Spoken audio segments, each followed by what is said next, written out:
What makes a villain truly great? Is it power, style, motivation? Ingressus Voltaris has all three, and then some. The Deathslinger has proved himself a great villain time and time again. This time, we're diving into why Ingressus is such a great one.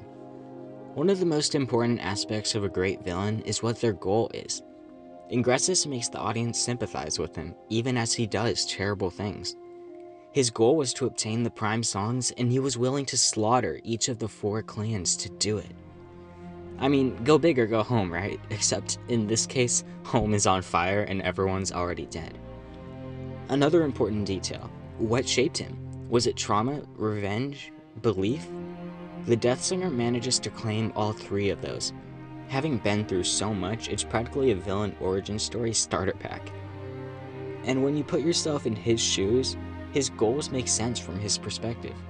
That's definitely a green light on the great villain checklist. Thanos is a great example of this.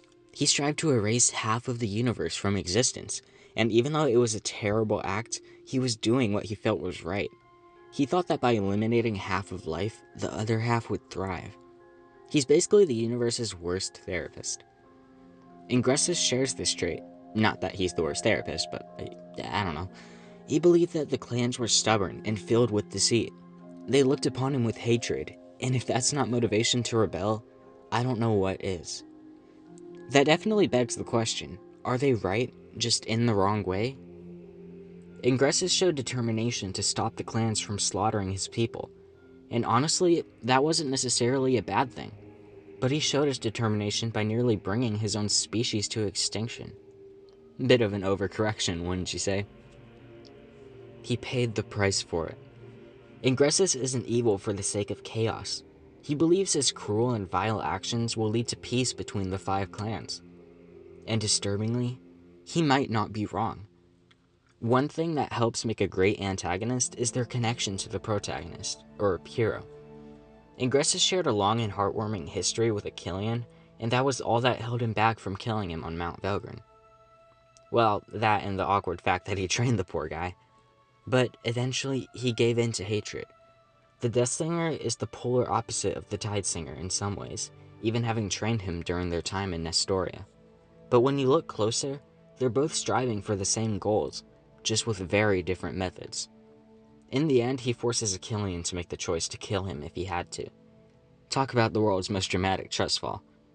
Now, what makes Ingressus scary and commanding? I mean, aside from the whole taking on the Ender Dragon solo thing, which, let's be honest, is basically the fantasy equivalent of bench pressing a tank, he commanded attention from everyone around him. But one thing that other Voltaris, especially Tigran, failed to see was that he wasn't a ruthless killer. He had ideals and wouldn't slaughter someone who posed no threat to him. Unlike Tigran, whose moral compass was, let's just call it off-road. Going off of CK Voltaris' rewrite, Tigran likely would have been disappointed in Ingressus because of his inner conflict. He wasn't willing to do the sort of things Tigran could and would do to ensure the Voltaris' future. But let's not forget, Ingressus was possibly the most powerful Ardoni to ever live, so good luck challenging him. His markings were known to all because of the lives he took during both Great Wars. Basically, he had a resume you didn't want to be on. Despite his name, Ingressus still cared for others, like Achillean and Sen. He showed mercy to Sen, hoping that one day he'd become part of the Voltaris clan again. This just adds more depth to his character and proves that he struggled to fully embrace the name Ardonia gave him. He wasn't a monster, he was a man haunted by what he became. What a villain leaves behind has a massive impact on the story and what happens after. Ingressus left a trail of blood and broken civilizations behind him. But even in death, he was honored and loved by those who knew the truth of his past. That's the sign of a true villain. Not one who dies and is forgotten, but one who leaves questions behind. Hopefully, in the end, the viewer will think about how they could change. Hopefully for the better. So there we have it. Ingressus Voltaris has a deep backstory that shows just how much conflict goes on inside of him. If you liked this video, then definitely subscribe for more content like this. The Deathsinger isn't great despite his evil.